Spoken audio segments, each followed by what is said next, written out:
Good morning प्यारे बच्चों। ये वीडियो 21 जुलाई 2020 की क्लास 10th की वर्कशीट के साथ हम शुरू करते हैं। तो इंग्लिश की वर्कशीट के सॉल्यूशन आपको दूसरी वीडियो में मिल ही गए होंगे। अगर नहीं मिले तो नीचे डिस्क्रिप्शन में लिंक लिखा है, उससे खोलकर आप इंग्लिश की वीडियो के सॉल्यूशंस देख लीजिए। हम सीधा स्टार्ट करते हैं एसएसटी की वर्कशीट, क्योंकि इंग्लिश की worksheet English medium Hindi medium दोनों के लिए ही कॉमन थी। तो इंग्लिश की वर्कशीट सॉल्व कर दी गई है। उसके अंदर एसएसटी शुरू करते हैं। तो ये 7th वर्कशीट है सोशल साइंस की। Gandhi ji returned to India from South Africa in 1915। He showed a new way of struggle. उन्होंने एक नया स्ट्रगल का तरीका दिखाया। From 1915 to 16 he toured various parts of India. In the following years he began Satyagraha movement at various places. उन्होंने सत्याग्रह movement start किया था। तो गांधी जी का क्या आइडिया था सत्याग्रह के बारे में? The town of Malgudi was about to have the honor of receiving Mahatma Gandhi. A mighty cry rang. चिल्लाना शुरू हुआ, लोग चिल्लाए, महात्मा गांधी की जय। At the outset, Mahatma Gandhi explained that he'll speak only in Hindi. He said कि वो सिर्फ हिंदी में बोलेंगे। क्यों? इसका रीजन है, as a matter of principle, I will not address you in English. It is the language of our rulers. It has enslaved us. I could not speak to you in your own sweet language Tamil, but alas, I am too hard pressed for the time to master it now. मतलब वो उनसे तमिल में बात नहीं कर सकते क्योंकि वो उसको उस समय सीख नहीं सकते, लेकिन वो उससे इंग्लिश में बात नहीं करेंगे क्योंकि इंग्लिश अंग्रेज़ों की भाषा है और अंग्रेज़ों ने हमको बंदी बना रखा था उस समय। I noticed two men they are talking bloomed Gandhi ji's voice. उन्होंने दो लोगों को बात करते हुए देखा। It's not good to talk now when perhaps the one next to you is anxious to listen. If you disturb his hearing, it is a form of हिंसा। तो महात्मा गांधी जी ने उसको बताया कि हो सकता है तुम्हारे बगल में जो व्यक्ति है वो सुनना चाहता हो मुझको, पर तुम्हारे बात करने के कारण वो मुझे सुन नहीं पा रहा, इसीलिए ये भी एक प्रकार की हिंसा है। तुम हिंसा कर रहे हो, तुम उस व्यक्ति को मेरे द्वारा बोली गई बात सुनने नहीं दे रहे। तो ये महात्मा गांधी जी के थॉट्स थे। Mahatma Gandhi spoke on non violence and explain how it could be practised in daily life. उन्होंने बताया कि नॉन वायलेंस डेली लाइफ में कैसे हो सकता है। It is perfectly simple procedure provided you have faith in it. आसानी से हो सकता है, आपको फेथ होना चाहिए, विश्वास होना चाहिए। If you watch yourself you will avoid all actions. वो कहते हैं कि खुद को देखो, तुम सब कुछ अवॉइड करोगे, बिग और small, and all thoughts however obscure which may cause pain to another. तो किसी दूसरे को दर्द देने वाले सभी थॉट्स को आप सबसे पहले छोड़ दीजिए।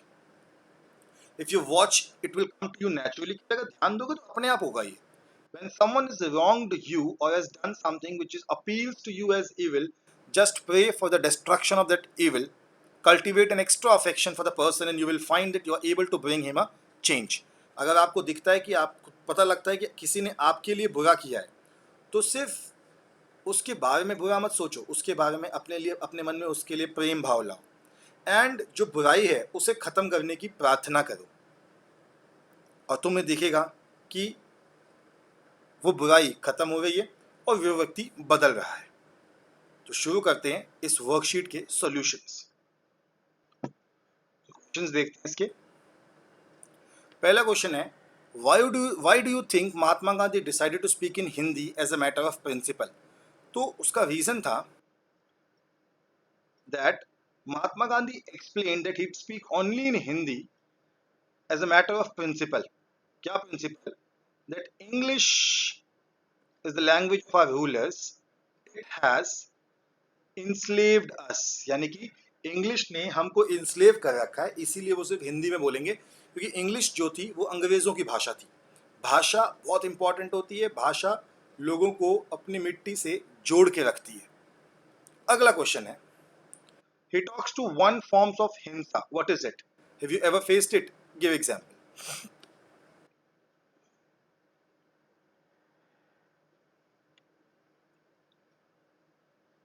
तो ये आंसर है, perhaps the one next to you is anxious to listen. If you disturb his hearing, it's a form of हिंसा। यानी कि हो सकता है कि आपके बगल वाला कुछ चीज सुनने की कोशिश कर रहा हो, और आप उसको सुनने नहीं दे रहे, तो आप जो ये कर रहे हैं, जो उसको सुनने नहीं दे रहे, ये भी एक तरीके की हिंसा है, ये भी एक तरीके का प्रॉब्लम है। तो इसका एक एग्जाम्पल, बहुत बड़ा एग्जाम्पल ये भी है, कई बार हो सकता है आप असेंबली में खड़े हों और सामने जो स्पीच चल रही है, जो बात चल रही है, आप उसे सुनना चाहें, लेकिन आप आपके आसपास किसी व्यक्ति की वजह से, जो बच्चा कोई आपके आसपास खड़ा है वो बोल रहा है, उसकी वजह से आप उसको नहीं सुन पा रहे हैं, तो वो बच्चा भी एक तरीके से हिंसा ही कर रहा है। इस एग्जाम्पल को आप अपनी लैंग्वेज में लिख लीजिए। थर्ड क्वेश्चन देखते हैं, can you look for such other act of हिंसा which we may be unknowingly attempting in everyday life. तो ऐसे बहुत सारे एग्जाम्पल हो सकते हैं, जैसे उसका सबसे सबसे बड़ा एग्जाम्पल हो सकता है हर्टिंग स्ट्रे एनिमल्स। जो बाहर जानवर हमें दिखते हैं उनको नुकसान पहुंचाने की कोशिश कई लोग करते हैं, हर्टिंग स्ट्रे एनिमल्स इसका एक रीजन हो सकता है। दूसरा हो सकता है not allowing someone to work, किसी को काम ना करने देना, ये भी एक तरीके का हिंसा ही है। दो एग्जाम्पल मैंने दिए, दो एग्जाम्पल आप अपनी तरफ से दीजिए। फोर्थ क्वेश्चन है, what advice did Gandhi ji give to tackle evil, do you think it's easy to follow. तो उन्होंने क्या एडवाइस दी थी, वो एडवाइस मैं आपको यहीं पे दिखाता हूं। उन्होंने एडवाइस दी थी that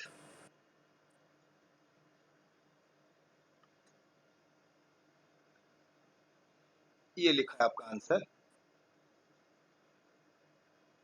if you watch yourself you will avoid all actions big or small, all thoughts however obscure which may cause pain to another.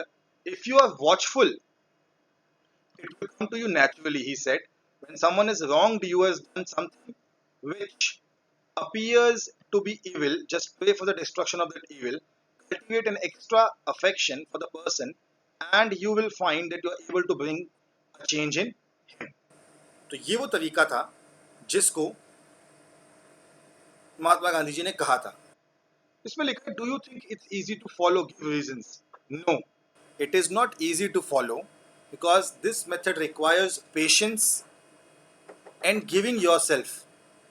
It is not easy to follow such things, इतना आसान नहीं होता। तो बच्चों मुझे लगता है आप आंसर्स लिख लेंगे। कोई भी प्रॉब्लम हो तो कमेंट बॉक्स में कमेंट कीजिए या फिर मुझे मैसेज कीजिए। Stay healthy, stay safe.